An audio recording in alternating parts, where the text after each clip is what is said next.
PSG, on va se casser la voix.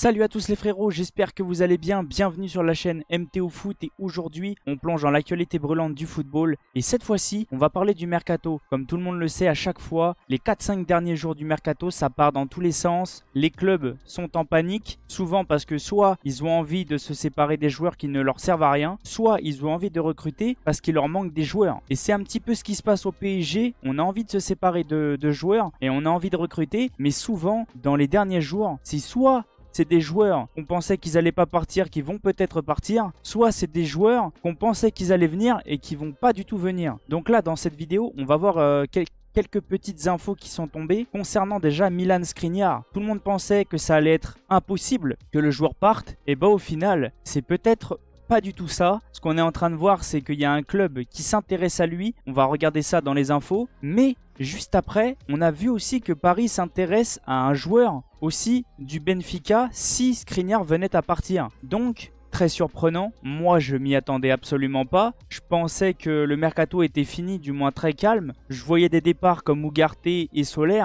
mais pas plus. Il n'y avait pas grand-chose qui sortait. Et là, depuis qu'on est lundi, ça part dans tous les sens. Donc on va aller voir ça. On va aller regarder aussi concernant le joueur qui intéresse Paris, apprendre à le découvrir. J'ai demandé un petit peu des renseignements à des supporters de Benfica. Qu'est-ce qu'ils en pensent du joueur? Et d'après ce qu'ils me disent, ça a l'air d'être pas mal, pas mauvais. Et surtout, si c'est pour faire une doublure à Marquinhos, c'est parfait. Donc en tout cas, j'espère que la vidéo va vous plaire. Bon visionnage.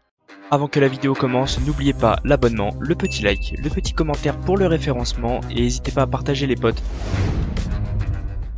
Partons maintenant sur les infos qui sont tombées déjà concernant Skriniar. Et même moi, je suis surpris, je m'y attendais absolument pas. Comme on peut voir, et c'est pas n'importe qui a sorti l'info, c'est Fabrizio Romano. N'hésitez pas à le suivre. Comme je dis à chaque fois, les pages que je présente seront dans la description. N'hésitez pas à aller les suivre. Déjà, première info, affaire presque conclue entre Al Nasser et le Paris Saint-Germain pour le transfert de Skriniar. Une proposition de transfert a été soumise et il est désormais proche de rejoindre Al Nasser. Bon, comme on peut voir, les pages du PSG, même moi, je suis content parce qu'Enrique n'en veut plus. Il n'est plus dans les plans, donc s'il pourrait partir, ça serait très bien. Mais comme on voit, c'est pas n'importe qui parle. Donc ça veut dire que c'est peut-être très proche. Et là, on en vient à, si Skriniar part, le PSG peut acheter un nouveau défenseur central. Très intéressant. Et là, on arrive à l'info concernant le joueur de Benfica que Paris aimerait peut-être recruter pour faire doublure à Marquinhos ou peut-être pour être titulaire. Contact en cours entre le Paris Saint-Germain et Thomas Araujo. Paris pourrait recruter un défenseur en cas de départ de Milan Skriniar. Benfica a déjà refusé une offre de 20 millions ce mercato pour le défenseur portugais. Et confirmation ensuite par Fabrizio Romano et Abdellah Boulma. Thomas Araujo est bien dans les plans du PSG pour remplacer Skriniar cet été. Selon Fabrizio Romano, il serait même tout en haut de la liste du club parisien. Mais ça veut dire que c'est intéressant. Et ensuite, la cible principale du Paris Saint-Germain, au cas où Milan Skriniar accepte de rejoindre Al Nasser, est Thomas Araujo. Il est un joueur clé pour Benfica par rapport au coach, tandis que Araujo est en tête de la liste du PSG pour le poste de central. Donc ça veut dire qu'au final, peut-être, nous qui voulions que Skriniar parte, on voulait que on se renforce défensivement pour pouvoir avoir une doublure à Marquinhos. S'il est bon, en plus il est jeune, ça reste dans la philosophie du PSG, moi je prends à 100%. C'est plutôt intéressant de voir que Paris n'a pas encore fini le mercato, et surtout défensivement. Donc pourquoi pas, si on peut se séparer de Skriniar, qui a un énorme salaire, encore une fois, le fair play financier, mais Paris, ça serait hyper bien la liberté. Ça veut dire que Mbappé serait parti, Navas, maintenant Skriniar, mais c'est parfait. Et si on arrive à le remplacer par un jeune, futur peut-être grand défenseur, comme Pacho, et bah c'est parfait. Maintenant, dans cette vidéo, je vais aller vous présenter le joueur, comme à chaque fois, une sorte au début de biographie. On va regarder un petit peu qui est le joueur, je vais vous le présenter. Et ensuite, on va aller regarder un petit peu ses stats, voir qu'est-ce qu'il donne. Partons maintenant apprendre à connaître le joueur et je vais vous le présenter. Donc, Thomas Araujo est un joueur de Benfica actuellement, mesure 1,87 m, à 22 ans, donc encore très jeune, né le 16 mai 2002, originaire encore un Portugais au PSG peut-être. Valeur marchande 4 millions. Le pied fort, le pied droit, son atout principal. Et c'est un défenseur central. Comme on peut voir aussi, je vous bouge ma cam, voilà. Comme on peut voir, au niveau des touchés de ballon, au niveau des occasions créées, au niveau des buts, ça a l'air d'être un joueur. Après, est-ce qu'il joue beaucoup?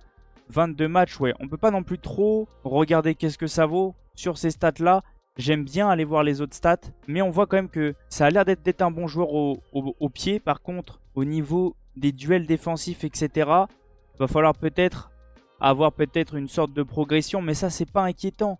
Si il est Lucho compatible, mais c'est impeccable.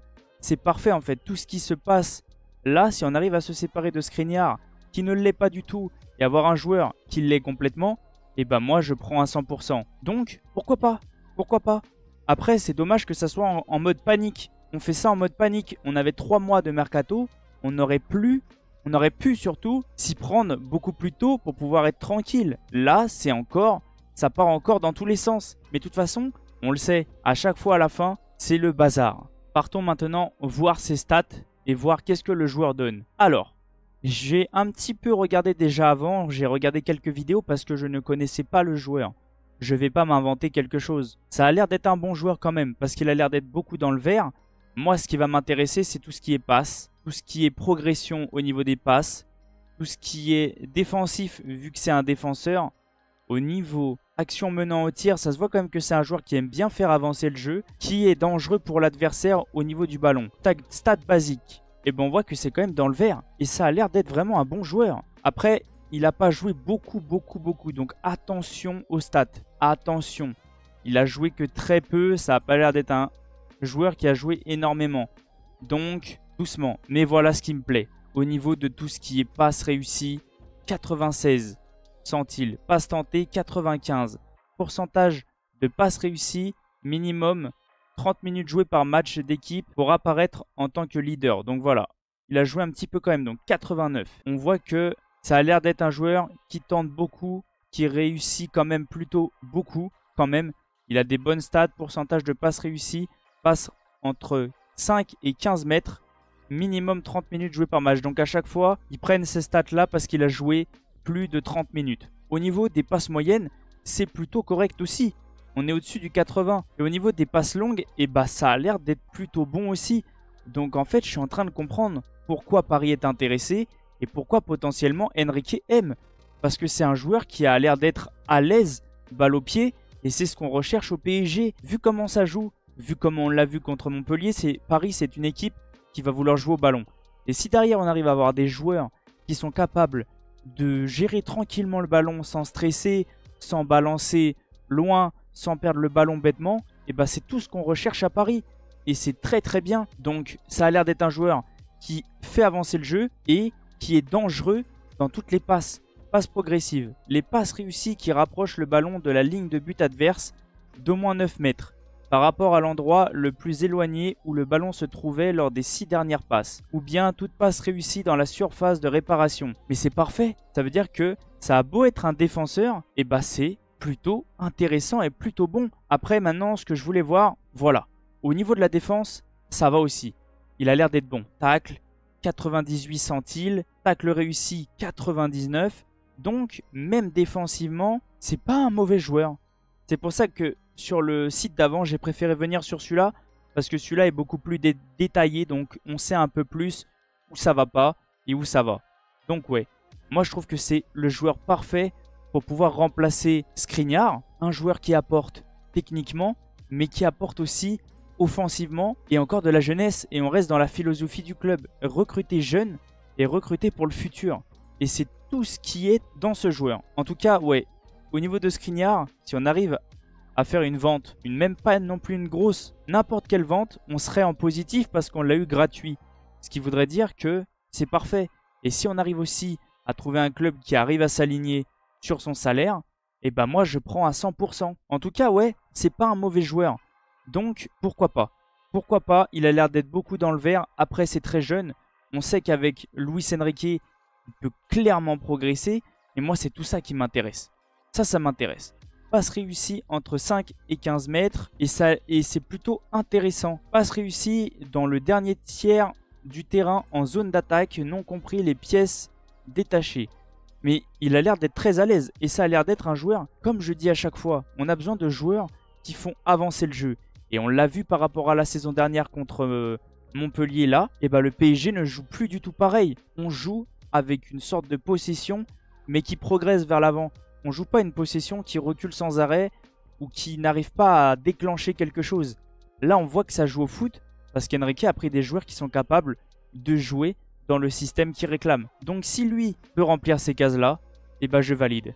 En tout cas, n'hésitez pas à me dire dans les commentaires si ça vous plaît ou non. Je pense que ça vous plaît. Le probable départ de Skriniar, l'arrivée peut-être de Thomas Araujo, excusez-moi le nom, vu que je connais pas encore beaucoup le joueur, je suis obligé de regarder un petit peu. Mais n'hésitez pas à me dire dans les commentaires, comme d'habitude, je viendrai vous répondre pour donner mon avis, pour voir vos avis.